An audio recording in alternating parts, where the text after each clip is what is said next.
Okay, so I think we'll get going. Welcome. My name is Mike Hulser. I have my own business, the BizMD, or the Business Doctor. I'm a consultant. I'm not an HR consultant. I'm primarily a financial guy. But Kim Pine and I are friends, and she knows that I've been for 8 or 9 years now out at US Vets in Barbers Point. I go there weekly and help the vets with resume writing, preparing for an interview, how to conduct yourself for an interview. So that's how I got invited to this thing, okay? So thank you very much for coming, and I'll certainly do my best to share with you hopefully a few points that you'll want to use when you leave the room, and if so, then we've had a good half hour together, right? Okay. I'm just reacting to a couple things I heard while I was standing in the back at the tail end of Kathy's presentation. Pictures on the resume, that's one of the new things, right? I guess my thoughts on that are this. Make sure your picture sells you, right? If your picture does something other than sell you, I wouldn't put it on there, right? You may have resumes with your picture and without, and some are used for different things, right? In other words, I like the notion of after I've met somebody, them having my picture. But when you think about mailing your resume somewhere with your picture, I'm not sure it adds unless you're particularly fascinating in your appearance, okay? For what it's worth, you know, that's my thoughts. And another one, lady back here, talked about your own business, which I'm in my own business. In fact, my name, the BizMD, came out of a family reunion with pictures of mojitos working, and somebody said, you know, Dad, you've got to have a cooler business name than Michael J. Hulser, Inc.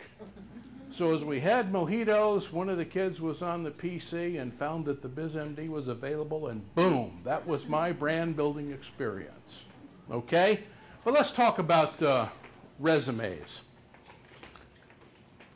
A thing that I often find is that people don't have, first of all, the right perspective or understanding as to what your resume is all about, what its purpose is, what its function is, what type of document it is. Your resume has one and only one objective. Who's got a thought as to what that might be? We're all friends here. What's that? Perhaps. What else? What is the purpose? Why would you want to send your resume to someone? To cause them to call you up.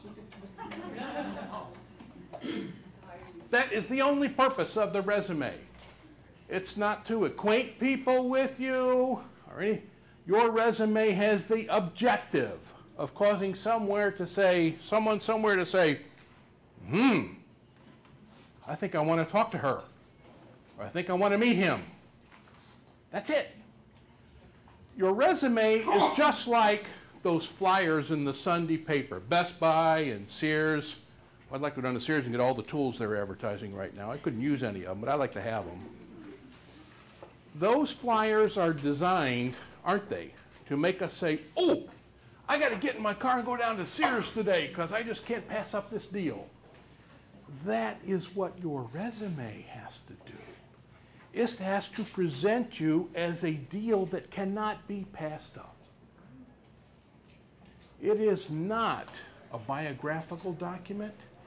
It is not a historical document. It is a marketing document. Okay, so that's the first key point. Of course, we are always going to be truthful in our resume. But we know that there's quite often, in fact, I'm going to say always, more than one way to describe something.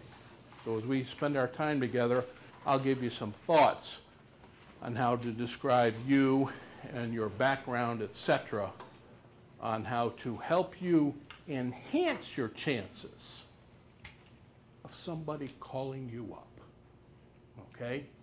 Because when somebody calls you up, it's game on, isn't it? In other words, when somebody, this is a key point, most people don't understand this.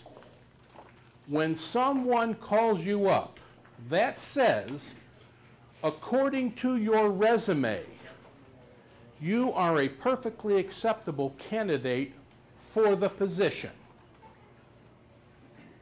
So, because you're going to get some help here from other speakers on how to prepare for it, conduct yourself for an interview, dressing for it, which is all important stuff. I just want you to have the perspective that when you get called up, it's game on. You have an opportunity to go win a job, right?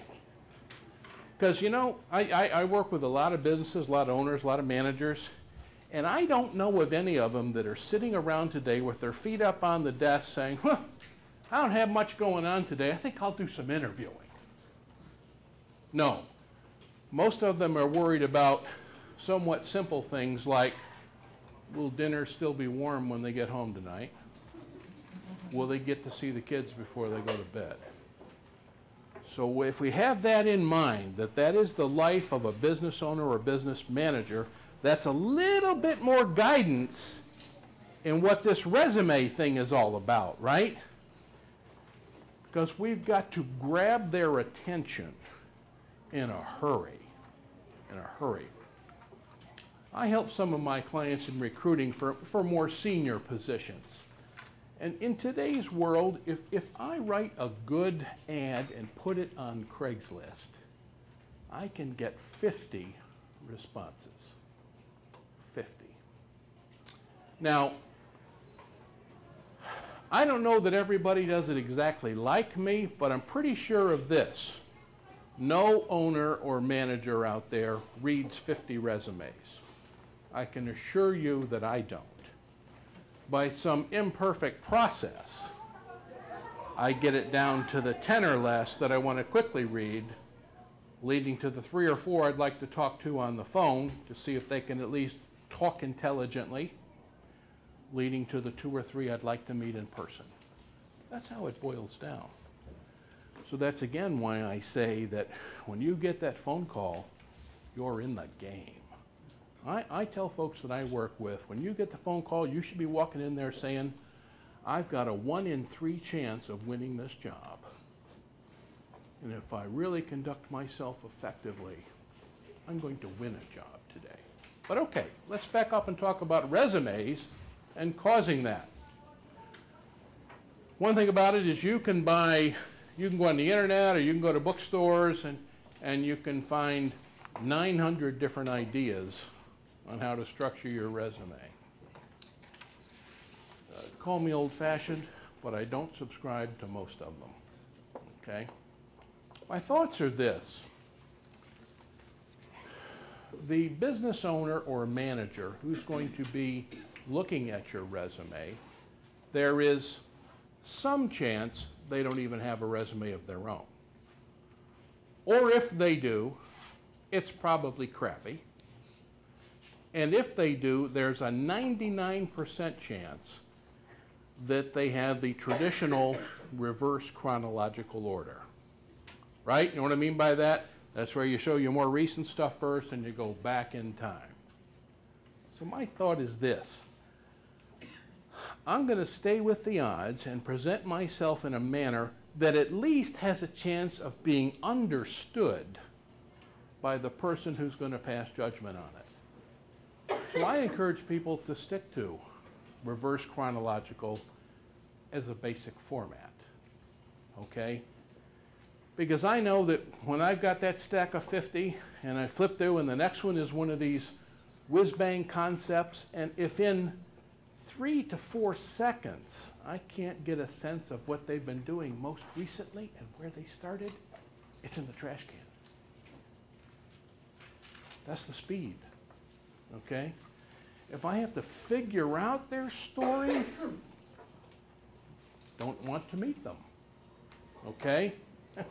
So that's the way you got to think about it. You are trying to cause someone to want to meet you, all right? Now let's back up before for the rest of our session, I'm going to try to use the word marketing brochure for the resume that other people get to see, okay? But before that, I suggest that people build a resume that nobody gets to see And that's an autobiographical resume. And that's one where you go back to at least high school. Think of high school as your job at the time. Come forward with every job. Putting key personal events in there too is fine. But in every job, what was the company? Who was the boss? What was your job? How much money were you making when you started the job? How much when you left?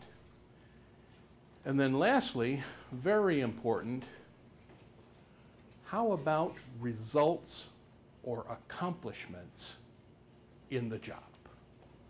And then once you've done that, then it's why did you leave that job? And oh yeah, why did you choose the next one? Because like Kathy said, we're driving our destiny, not somebody else, right? I took that job because they called me up. Bad reason, right? This autobiographical thing that I'm talking about, depending on your age here, we have a mixture of ages. Some of us, it might take a couple hours. Some of us, it might take a day or two.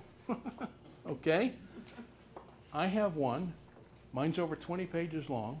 The first several pages are handwritten because I started before PCs were invented. I've been with the same woman since 1970, and she's never seen it. I'm the only person that's ever seen this. Because this is my detailed, deep and broad and wide foundation for my job search. And by having that there and keeping it up to date, I feel does a couple things. One, and this will sound funny, it helps me keep my story straight. Because in an interview, we might get a little bit rattled, the pressure's on a little bit, and that's a bad time to get confused as to whether the Smith Company or the Jones Company came first, right? Because that hiring manager, remember, is looking for ways to cast some number of people aside, probably 2 or 3, to be left with the last man or woman standing that gets the offer. And if you get confused on your story, okay, it helps you get your story straight. The other thing it does, because this now we're leading towards building our marketing brochure, if you really give some good thought to those results and accomplishments in the positions, that's going to be the stuff that goes into our brochure, into the resume that people get to see. Okay? Results sell, accomplishments sell, tasks, duties, responsibilities do not sell. Okay?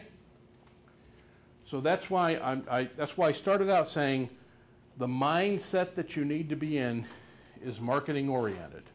And the more that you can demonstrate that in things that in your paperwork, that things that places that you've been, that you left them better than you found them. That's what people want to hire. Right? When I work with management teams, I tell them, hey, we're far better off hiring people that have a good track record and good habits as opposed to hiring a person who has the specific skills that I'm looking for. Right? Because let's face it, most of us, once we reach adulthood, our behavior patterns are fully baked. If we're a butthead, most likely we're going to stay some version of a butthead, right? Okay. We can learn new skills. We could learn to drive a fork truck. We could learn to operate a computer, etc. But we most likely can't remake how we're built. So I encourage people to look for that. So if you believe that has any merit, you want to be demonstrating in the document that represents you, because remember, in my little scenario, 50 turn in paperwork, 3 or 4 get to let me hear their voice over the phone, 2 or 3 get a face-to-face. Your marketing brochure is you for the vast majority of the journey. I think of it as a funnel. And while others are getting thrown outside the funnel, your paperwork keeps you in the game. That's what it has to do, okay? It has to have high-quality content pleasantly displayed. I've seen resumes before where people just took a past job description and copied it into their resume. I weep for the tree that shed that sheet of paper. Okay?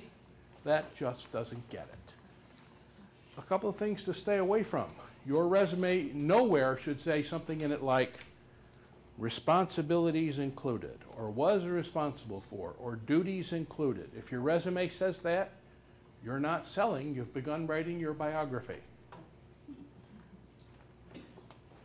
Okay? We want to package things as accomplishing something. And let's just take an example. Let's say that a job that we had was as a waiter or waitress. Okay? Well, we can say, waited on customers, took orders, delivered food to table, right? Or we can say, provided high level of customer service, consistently producing highest average ticket value on the team, and oh yeah, tips too. Right? That says something. Okay? So, this autobiographical thing is where you're laying your foundation for the very best stuff. You're going to select.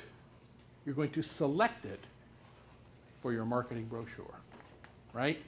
The best accomplishments and results from your past, okay? So far we've talked about maybe a picture, maybe not. Accomplishments and results are what sell. Reverse chronological order is hard to beat, at least because it's easy to understand. Now let's go a little bit further. I strongly believe you cannot have any big, thick, heavy paragraphs in your resume. And you know why I believe that? Because when I look at the Sears and Best Buy flyers on Sunday, there's no big, thick, heavy paragraphs in them. Because it's too hard to work, and they know we won't read them. And if they're in your resume, we're not going to read them either. No paragraphs. In fact, my resume does not have even a single grammatically correct complete sentence. Phrases and clauses. Hopefully, a collection of attention-getting bites of information. Right? Attention-getting bites. Because grammatically correct complete sentences, this is not an English term paper. This is my marketing document. It has one objective. What's that objective again? Cause people to call me up. That's its only reason for existence. If you're sending out resumes and nobody's calling, you got resume work to do. If you're sending out resumes, getting calls, getting interviews, but not getting job offers, your resume is just fine, right? It's the next couple sessions you're going to get in here that you need to pay close attention to, right? Because you're getting in the game. You're getting an opportunity to win the job, but you're not winning it. That's not a resume problem, okay? As opposed to complete sentences and certainly big, thick, heavy paragraphs, which we cannot do, I really like bulletized. Everybody know what I mean by bulletized? A bullet with a phrase or a clause, not quite a whole sentence, following. Okay. Because that allows me to communicate. People don't have to work that hard to get the meat of what I'm saying. Now, if under a job, we think that from our work in my suggested autobiographical double secret document, we've got a thing that ought to go on the marketing brochure under a job. A way to keep us in the right space is with the first word after that bullet. And I'm going to give you some good words. They are past tense action verbs. Provided, led, managed, improved, enhanced, drove, formulated and executed, designed and implemented, strengthened, fortified. You get the picture? If you start with a word like that, I believe you have a pretty good chance of staying in the realm of results and accomplishments and not listing a bunch of duties. Okay? So just try to do that simple thing. Okay? So far we've talked about some basic format things. Shall we talk about length? Lots of opinions out there about length. I guess my opinion is somewhat in the middle. If you're only old enough to have a good one-page resume, then have one good page. If you're a little older, been a lot of places, I'm 60, I've lived internationally, had a Fortune 50 life. My wife and I have counted right, we're living in our 26th home. I don't know how to get that on one page, but it's all in two. It's all in two. I do believe this. I believe even if any of us in here are blessed such that we live to be 900, I'm saying let's don't go to a fourth page. Okay? 3 is the max. And if you really have the mindset of what I'm talking about, I question the need for a third. Maybe after you're once one of the older people and been a lot of places, maybe that's true. But if you cannot grab their attention in the first couple pages, you're not going to do it in 5, 6, or 7. Right? You're not going to do it. So that's why if you do the autobiographical, creating candidates to go in your brochure, and then you say, now I have to make tough choices, because I'm thinking that I need to be targeting perhaps towards the strongest 2 pages I can. Which things get to go in? Which things are left out? Okay? Far better off being able to make choices about what goes in there than saying, oh, what do I put next? Okay? So this does require some thought, particularly if you do it the way I'm suggesting, starting with the autobiographical. You don't whip out a resume in a half hour. And then typically I say that once you've gotten one that's pretty darn close to what you like, you ought to be thinking that now you're going to set it aside and look at it at least 15 times to find a better word choice, grammatically a better way of saying something, okay? And it's funny. I've now had basically the same resume for a few years now, and every time I pick it up, it strikes me as to in a particular place where I could make a better word choice. So you're never done polishing this thing, because this thing is you, right? This thing is you. Let me just glance at my notes for a second. Yep, good. One thing I strongly believe is do not put your references on your resume. Do not. Now, my somewhat arrogant viewpoint is no one has the right to talk to my references until they are ready to offer me a job. I am not going to give my references to junior HR people who are building databases in their companies to call when they have an open position. Because I do not want my reference sitting at home and their phone rings and the thought to go through their mind, geez, I wish he'd get a job so that phone would stop ringing. What I want is only the couple calls where they can say, oh, Mike, well, of course I know Mike, one of my best friends, well, long time, worked with him. Man, I tell you, that's a guy that gets stuff done. Ho, I'm halfway in the door, right? Protect your references. Don't put them on your resume.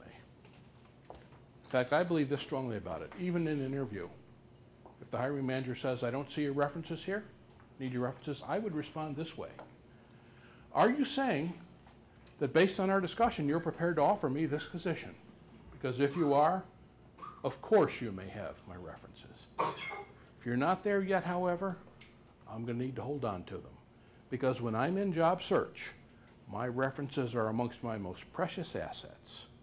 And I want them contacted only when an organization is about to offer me a position. The good bosses out there, the ones you want to work for, the ones that will help you succeed and help build a bigger, better you, they will dig that. They will dig that big time. And those that can't respect that position, probably not the type of people you want a long-term relationship with anyway.